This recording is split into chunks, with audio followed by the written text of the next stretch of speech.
बिस्मिल्लाहिर्रहमानिर्रहीम। साथियों, मैं हाकिम अली नारे जो बायोलॉजी के एक नए टॉपिक सां गॾु। साथियों, अॼु असां क्लास 9 जे बायोलॉजी जो जेको टॉपिक पढ़ूं था उहो आहे the discovery of virus and it's characters, यानी वायरस कीअं ॻोल्हे लधो वियो हुयो ऐं उन जूं ख़ूबियूं, उन जा कम, उन जी निशानियूं कहिड़ियूं आहिनि। साथियों, ही इलाही अहम टॉपिक आहे। हिन में सभ खां पहिरियों त अचो वायरस कीअं ॻोल्हे लधो वियो उन जे बारे में पढ़ूं। ही लॻभॻि 1800 ईस्वीअ वारे वक़्त सां तालुक़ रखे थो पियो। त हिन वक़्त में मोस्टली बायोलॉजिस्ट इहो डेमोन्स्ट्रेट कयो हो, इहो ॿुधायो हो त जेके बि इंसाननि जूं ऐं ॿियनि जानदारनि जूं बीमारियूं आहिनि उहे तक़रीबन बैक्टीरियाज़ जे करे थियनि थियूं पियूं। कुझु वक़्तु गुज़रण खां पोइ तमाक जे ॿूटे ते हिकिड़ी बीमारी लॻी जंहिं तक़रीबन बायोलॉजिस्ट जेके हुया उन्हनि खे मुंझाए छॾियो। हिन तमाक जे ॿूटे खे लॻंदड़ बीमारीअ जो नालो टोबाको मोसेक डिज़ीज़ रखियो वियो, जंहिंखे शॉर्ट में TMD चयो वेंदो आहे। हाणे इन मुख़्तलिफ़ बायोलॉजिस्ट खे छो परेशान कयो, उनजी मेन वजह इहा हुई त हिन में जेके करेक्टर्स या हिन जूं जेके कुझु निशानियूं या जेके मिलनि पियूं उहे बैक्टीरिया जे करे थींदड़ बीमारियुनि खां थोरी मुख़्तलिफ़ हुयूं। 1892 ईस्वीअ में रशियन बायोलॉजिस्ट आइवानोव्स्की इहो ॻोल्हे लधो त बैक्टीरिया खां बि काई नंढी शइ आहे जेका हिन बीमारी जो सबबु बणी आहे। हिन उन शइ खे वायरस जो नालो ॾिनो ऐं इहा ॻोल्हा हुन इलेक्ट्रॉन माइक्रोस्कोप जी मदद सां कई, छो त ख़ुर्दबिनी उहो साइंसी औज़ार आहे जेको तमामु नंढड़ी बारीक शयुनि खे बि, जेके बैक्टीरिया खां बि नंढियूं हुयूं, उन्हनि खे बि चिटो करे ॾेखारे पियो। इन वायरस तमाक जे ॿूटे खे मुतासिर कयो हुयो। इन जे करे इन तमाक जे ॿूटे खे मुतासिर कंदड़ वायरस खे टोबाको मोसेक वायरस जो नालो ॾिनो वियो हो, जंहिंखे शॉर्ट में TMV पिणु चयो वञे थो पियो। साथियों, जीअं अॼुकल्ह कोरोना वायरस जी ॻाल्हि हले थी पई, उन टाइम ते ही टोबाको मोसेक वायरस जंहिं तमाक जे ॿूटे खे तबाह करे साइंसदाननि में थरथलो मचायो हो, अॻिते हली करे मुख़्तलिफ़ वॾियुनि रिसर्चिस जे बुनियाद ते वायरस जी तमामु घणियूं तहक़ीक़ात थियूं, जिन इन्हनि शयुनि जी वधीक खोजना खे बहितर बणायो। हाणे टोबाको मोसेक प्लांट जेको तमाक जो ॿूटो आहे उहो थींदो कीअं आहे, अचो त हुन जे बारे में पढ़ूं। हीअ जेका तव्हांजे साम्हूं तस्वीर नज़र अचे थी पई आहे तमाक जे ॿूटे जी आहे, जंहिंमें तमामु वॾा पन मौजूदु आहिनि। साथियों, इहा तव्हां सभिनी खे ख़बर आहे त तमाक जे ॿूटे जा पन सिगरेटनि में, बीड़ियुनि में ऐं गुटके जे खोड़ सारियुनि शयुनि में कमु अचनि था, इस्तेमालु कया वेंदा आहिनि। हीअ जेका ॿी तस्वीर आहे उन में तव्हां ॾिसो था तमाक जे ॿूटे जे हिकिड़े पन खे इन वायरस जे असर जे करे उहो पन बेजान थियणु लॻो आहे, ख़ुश्क थियणु लॻो आहे, जेको नासी कलर जो थींदो वञे थो पियो।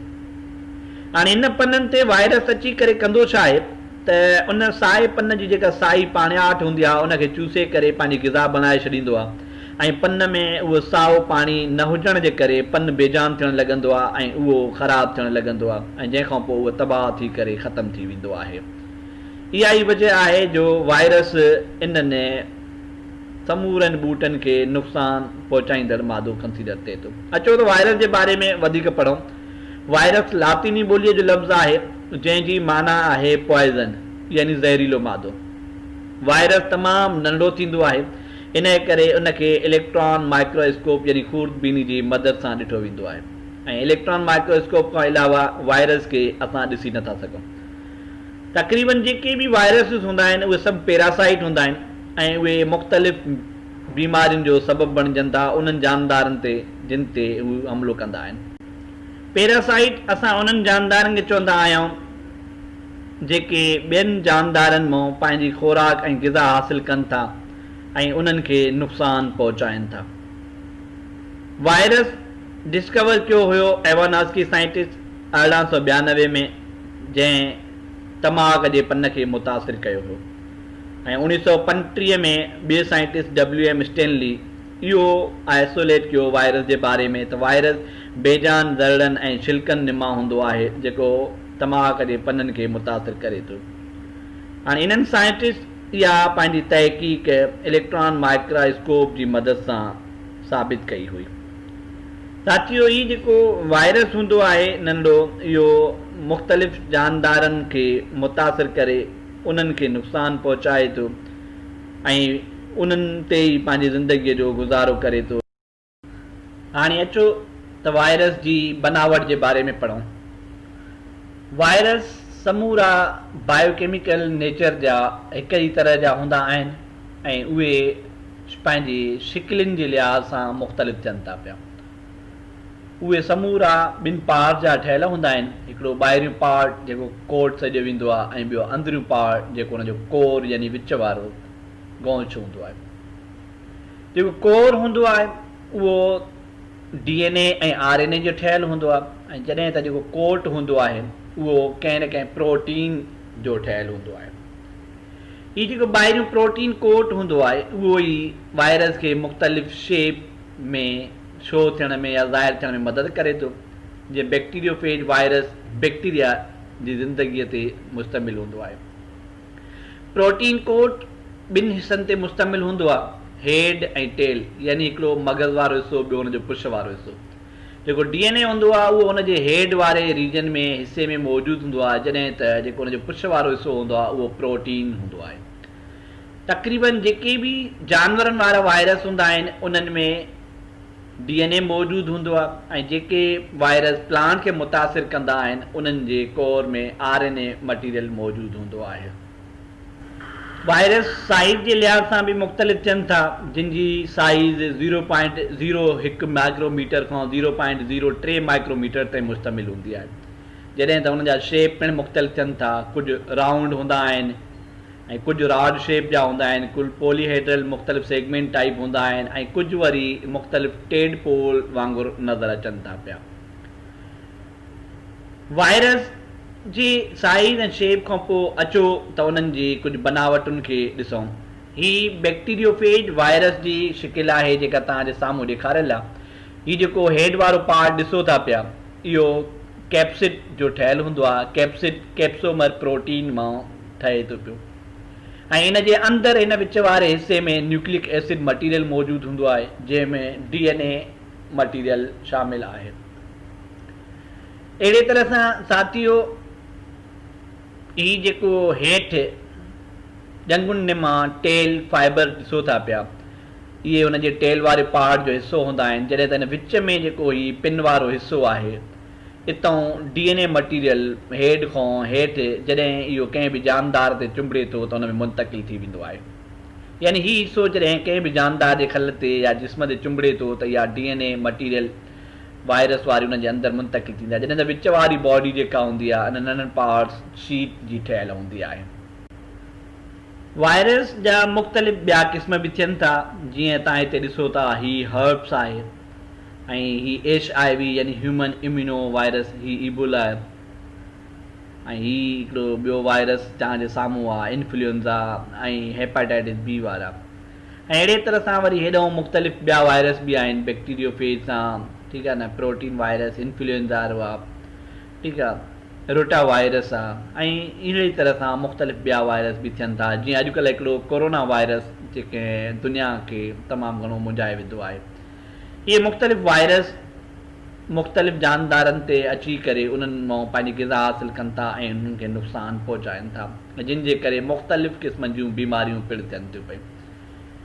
हाणे अचो त वायरस जानदार आहे या गैर जानदार आहे, इन जे बारे में पढ़ूं।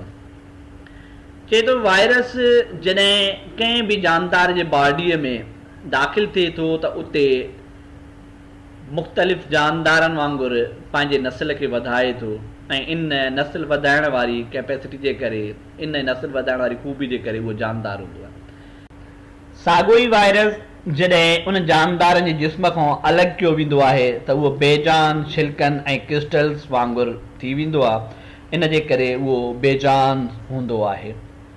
हाणे इन ॿिनि, हिकु जानदार वारे नस्ल वधाइण वारी खूबी जे करे ऐं बेजान नज़र ईंदड़ छिलके जे करे असां इहो चऊं था त इन में इहे ॿई कैरेक्टर्स मौजूदु आहिनि, ऐं इहा ई वजह आहे जो हीउ लिविंग बि हूंदो आहे त नॉन लिविंग बि हूंदो आहे। यानी कॾहिं जानदार हूंदो आहे जॾहिं हुन जानदार खूबियूं हूंदियूं आहिनि, ऐं जॾहिं हू बेजान खूबियुनि ते मुश्तमिल थींदो आहे त उते हुनखे बेजान सॾियो वेंदो आहे।